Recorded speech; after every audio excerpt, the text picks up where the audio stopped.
And now for a look at Ukraine's rich Jewish heritage, then and now, brought to you by the Ukrainian Jewish Encounter based in Toronto, Ontario. This is Paulina, producer and host of Nash Holos Ukrainian Roots Radio.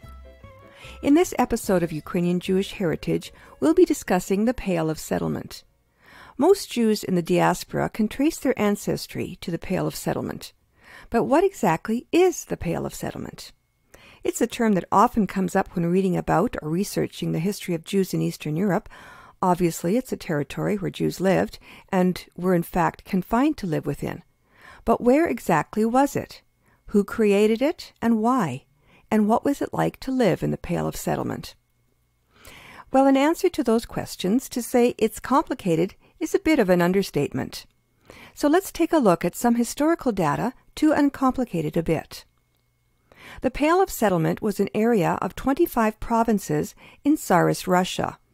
It was established by Empress Catherine II of Russia, also known as Catherine the Great, in 1791. You could perhaps say it was an unintended consequence of the partitions of Poland.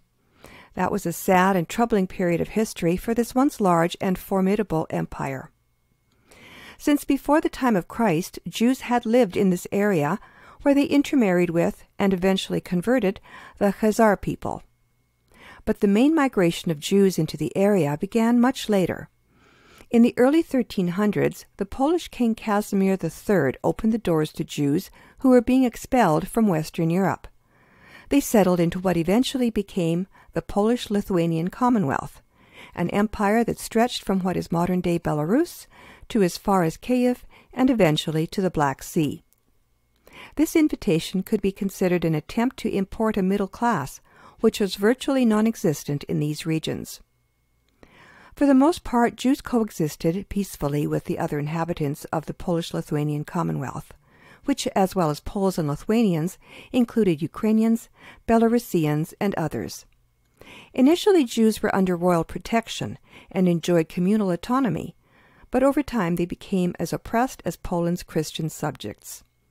Jews were forbidden to own land, so to survive, many became agents for the increasingly corrupt and cruel Polish nobility. By the mid-16th century, Poland-Lithuania held the principal population of Jews in Europe. While politically the empire was relatively enlightened, it was still nonetheless a feudal society. Day-to-day life was wretched and hopeless for the serfs and for the Jews. In the mid-17th century, Jews in Ukrainian lands were caught in the crossfire of peasant uprisings against the Polish nobility and the Catholic Church. Hundreds of thousands of Jews perished in brutal pogroms, some 700 Jewish communities were destroyed, and untold thousands fled the war-ravaged areas. At the end of it, part of the Ukrainian lands came under the control of Tsarist Russia. These uprisings took their toll, and by the mid-18th century the Polish-Lithuanian Commonwealth was in deep financial trouble. It continued to weaken until eventually it was carved up between its three more powerful neighboring empires, the Habsburgs' Austro-Hungarian Empire, the German Kingdom of Prussia, and Tsarist Russia. This dismemberment of the Polish-Lithuanian Commonwealth was known as the Partitions of Poland, which took place in three stages from 1772 to 1795. As a result of this land grab, at the end of the 18th century, Russia found itself with the largest Jewish community in the world. But Jews had been banned in Russia since the 15th century, so there was no welcome for them, nor for their methods of doing business. Nevertheless, those methods enriched the royal coffers. The Russian Empress Catherine II needed a solution to incorporate this large new population into her empire. So on December 23, 1791, she created the Jewish Pale of Settlement, a territory where Jews were allowed to settle and pursue a wide range of economic activity. However, they were forbidden to move from these former Polish-Lithuanian provinces into the rest of the Russian Empire. Catherine resisted calls to expel the Jews or push them westward. Instead, she allowed them to remain where they were. She also expanded the Pale slightly east and south into left bank Ukraine, which she had already destroyed politically and subsequently absorbed into her empire. The geographic territory of the Pale of Settlement encompassed parts of Lithuania, Belarusia, which is modern-day Belarus, and most of Ukraine. In the early 19th century, Russia continued to encroach on its neighbors and acquired much of northern Caucasus, Moldavia, now Moldova, and Crimea. The Pale likewise was expanded. To complicate matters, there was also an unofficial Pale. It consisted of 10 provinces within the Kingdom of Poland. This kingdom was a puppet state Russia created in 1815 when it annexed more Polish lands.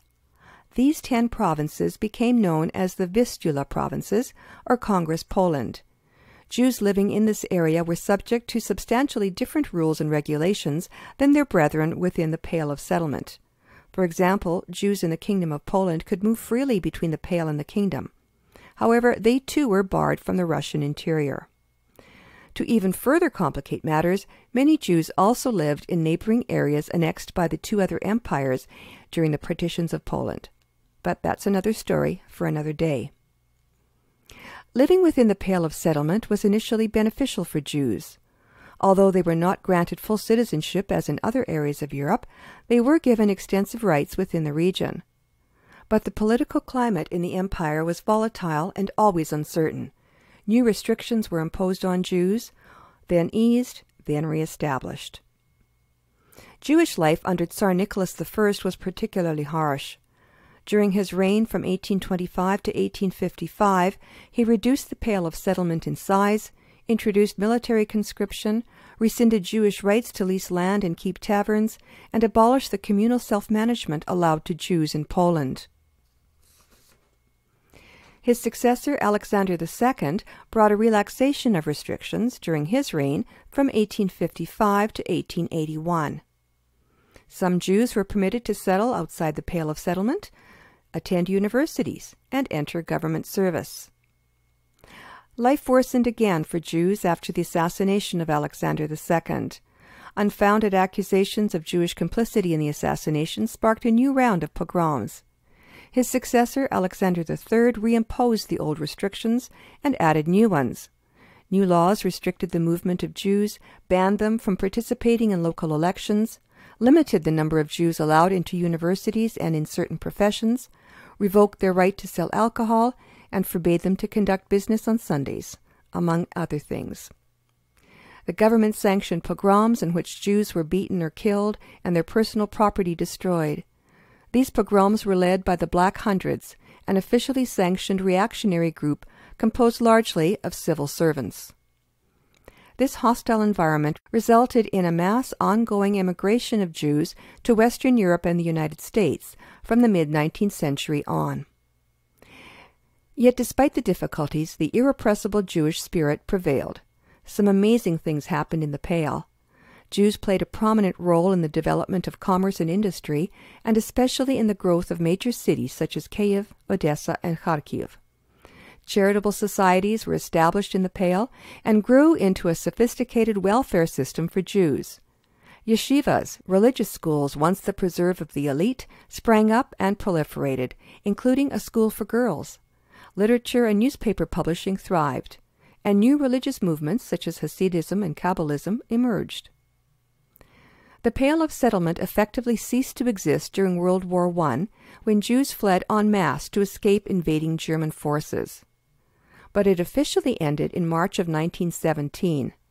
As its first order of business, Russia's provisional government, led by Alexander Kerensky, signed a decree establishing equality for all religions and ethnicities. The edict officially abolished the Pale of Settlement. This has been Ukrainian Jewish Heritage on Nash Holos Ukrainian Roots Radio. I hope you found this overview of the Pale of Settlement informative. I'm Pavlina, producer and host of Nash Holos Ukrainian Roots Radio. Until next time, Shalom.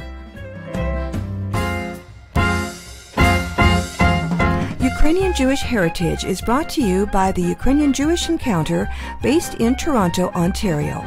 To find out more about their work, visit their website and follow them on Facebook and Twitter.